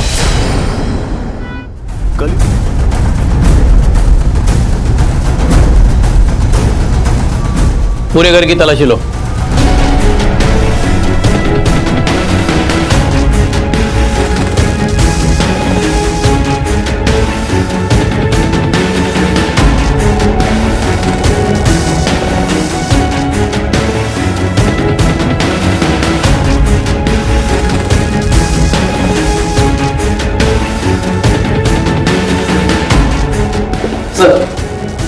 ये अंदर मिला है सर, ये मिला है। सर कुछ पैसे भी मिले। चोरी के डर से ये सारी चीजें 10 जगह छुपाए रखी थी हैं? चलो अब तुम्हारे समझदारी का इनाम देते हैं। अब बिना लग लपेटे सच बोलो, वरना अगर हम लपेटने पे आ जाए तो जिंदगी भर खुद को खोल नहीं पाओगे तुम। बोलो अब। सर वो मुझ पर 75 लाख का कर्जा था। एक तरफ रईस धमकी दे रहा था मुझे और दूसरी तरफ नंदिनी घर भेजने के लिए तैयार नहीं थी। एक दिन मैंने रिया को फोन पर बात करते हुए सुना। हाँ देख, तू टेंशन मत ले। देख 5 तारीख को सोनाली आंटी घर पे नहीं रहेगी। हाँ मैं जाके सारे गहने साफ करूंगी। हाँ चल। बहुत हिम्मत पड़ गई तुम्हारी। हैं? चाबी दो, चाबी दो। ड्रग्स तो लेती ही थी तुम, अब तुमने चोरी भी करना शुरू कर दिया। मैंने वो चाबी रिया को चोर बनने से बचाने के लिए उससे छीन ली थी, पर फिर मुझे लगा कि रईस से छुटकारा पाने का इससे बेहतर तरीका और कोई नहीं हो सकता। मैंने ज्वेलरी चोरी करने का प्लान बना दिया। इस प्लान के चलते मैंने पहले रिया को किडनैप करवाया, फिर मैंने सोचा कि उसे 5-6 दिन कहीं छिपा कर रखूंगा, उस दौरान चोरी कर लूंगा और फिर जब मामला ठंडा हो जाएगा तो फिर उसे वापस ले आऊंगा। रिया का किडनैप होते हुए मैंने देखा था। मैंने कुछ देर इंतजार किया, फिर मैं सोनाली के बिल्डिंग गया और डुप्लीकेट चाबी से उसके घर का दरवाजा मैंने खोला।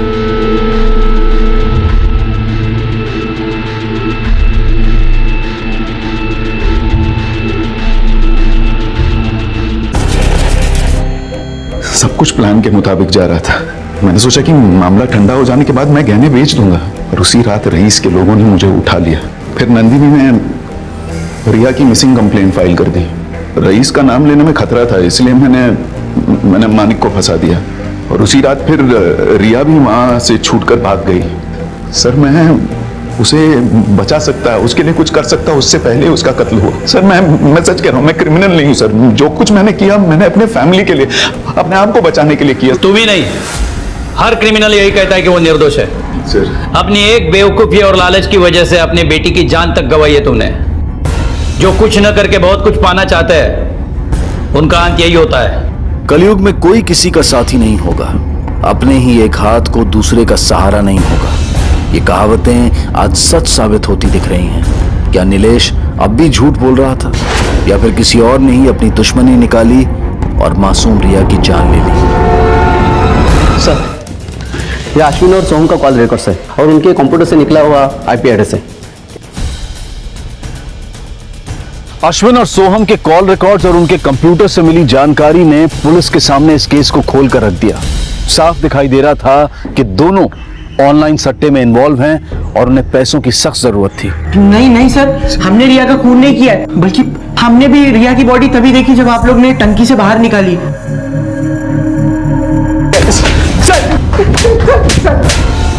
ये क्या है? तुम्हें लगा सीसीटीवी कैमरा खराब हो गया है, इसलिए कोई सुराग नहीं मिलेगा, लेकिन तुम लोग जब रिया के साथ थे तो 2 लड़के अपना सेल्फी निकाल रहे थे और उसके बैकग्राउंड में तुम लोग साफ दिखाई दे रहे हो। और ये सेल्फी 6 तारीख को रात को 11 बजे निकाली गई है।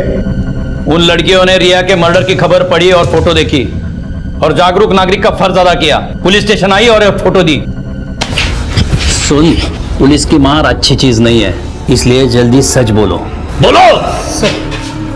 सर हम लोग 5 तारीख को सोनाली आंटी के यहाँ चोरी करने वाले थे सर।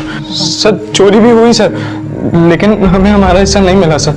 सर क्योंकि रिया गायब हो गई थी सर। क्या यार, रिया ने बेवकूफ बना दिया। चाबी हमने बनवाई और गहने लेकर वो भाग गई।